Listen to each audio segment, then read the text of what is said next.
Hello Taurus, Sun, Moon, Rising, and Venus signs. Kamusta po kayo? Sana po nasa mabuting kalagayan. Welcome back po sa Star Tarot.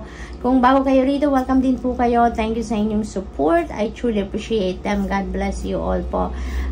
Taurus, maraming salamat din po sa lahat ng mga nagdo-donate sa ating channel, sa mga nagsisend po ng super thanks. Maraming salamat po sa inyong generosity, sa inyong pag-share ng mga blessings po ninyo sa akin. Maraming salamat po. As you can see po, nakalatag na lahat ng cards natin. It just so happen at the end of the video, I checked po kung okay ng lahat. And then, ayun, hindi pala gumana ang aking audio. Nako, nag-lowbat na pala. So, pasensya na po. So, I just have to go through all of this again. Hindi na tayo magdodraw ng panibagong set of cards po. Because, ito na yung mga cards. Ito na yung mga messages, no, na binibigay sa inyo ng spirit. Kaya, we'll just, ulitin na lang po natin ito, no? So, yung paunang card po ninyo dito is marriage. Ayan. So, sabi dito, you're attracting emotional fulfillment and unconditional love at this time. So, napakaganda nito dahil maaring may marriage and business dito or romantic marriage na magaganap for some of you, Taurus, no? So, congratulations to that. Ito na yung pagkakataon ninyo na you will be feeling fulfilled, no? Yung unconditional love ay maaring maramdaman nyo na at this time. So, your next card po ninyo ay unicorn. Ayan, success, hope, freedom, healing, and magic are all available to you if you just believe. So, napaka-powerful, diba, ng mensaheng ito dahil kung naniniwala kayo, ano pa man ang pinaniniwalaan ninyo, lalo-lalo na kung ito mga bagay na yan, ang pinaniniwalaan ninyong mapupunta sa inyo, rest assured that that is really going to come. Dadating at dadating yan. Kasi kung anong pinaniniwalaan ninyo, kung anong nararamdaman ninyo, kung anong iniisip ninyo, that is what you are going to attract towards you, no?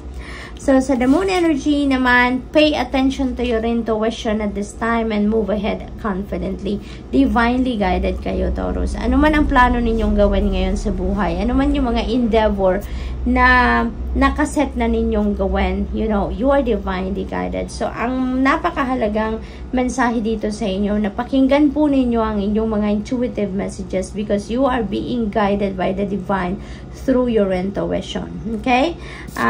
Your next card is Hanged Muse. Ayan. Hanged Muse is about patience as well, no? Magpasensya kayo dito kasi parang merong stagnant energy, no, na nasa horizon ninyo at this time. There will be delays, there will be blockages sa kung ano man ang mga pinagkakaabalahan ninyo, ginagawa ninyo, because this is the time na binibigay sa inyo ng universe para magnilay-nilay kayo, para mag-reflect kayo, mag-contemplate kayo, mag-introspection kayo, because there could be divine detour na maaaring mangyari dito.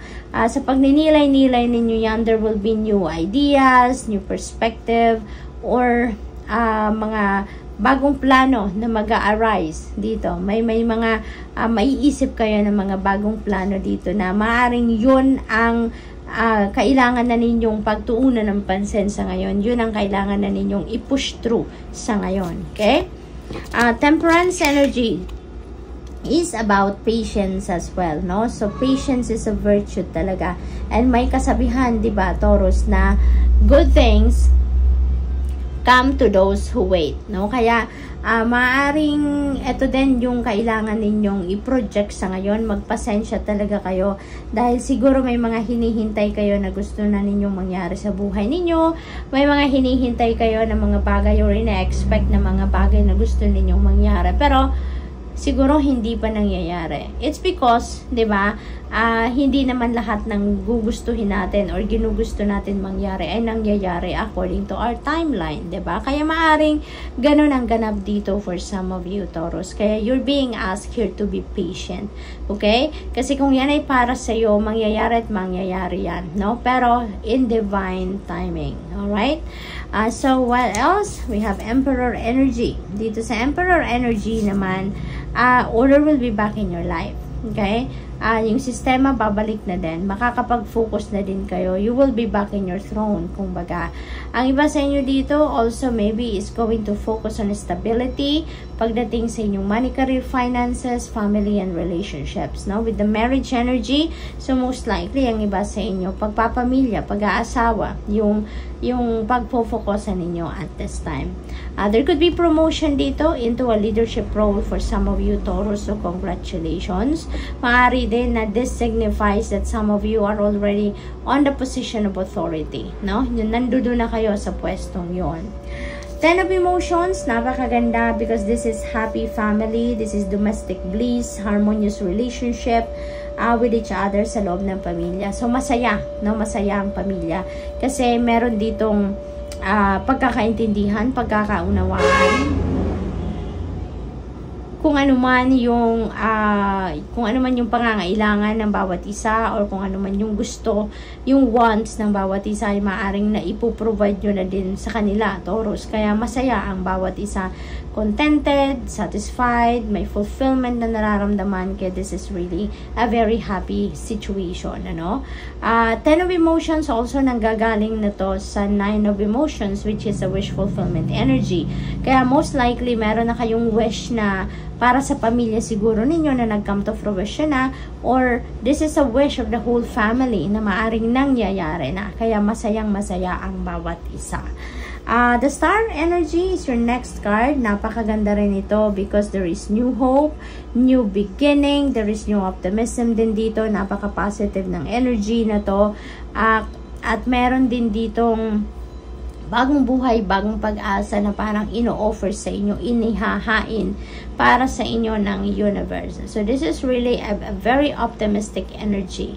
No? Nagagaling kayo dito sa tagumpay. May pinanggalingan kayo ditong challenges sa buhay na pagtagumpayan ninyo. And now, the Divine Universe is opening a new path for you para makapagbagong buhay kayo. Okay? This is also a wish fulfillment energy, Taurus. Kaya ang iba sa inyo dito, meron din kayong wish na magka-come to fruition. Meron kayong wish na ibibigay na, igagrant na sa inyo ng universe at this time. Ang liwaliwanag din ng card nito, kaya feeling ko ang iba sa inyo magiging sikat din sa ngayon, magiging famous kayo sa ngayon. The spotlight will be yours, Taurus. Ang iba siguro sa inyo nasa social media platforms, yun ang trabaho ninyo, yun ang career ninyo, and maybe at this time, you know, magkakaroon na kayo ng mas maraming following, mas maraming subscribers na kayo. You will attract more viewers siguro towards your content sa ngayon, kaya mas magiging sikat kayo sa ngayon. Page of Inspiration, beautiful energy then. This is beautiful news coming in.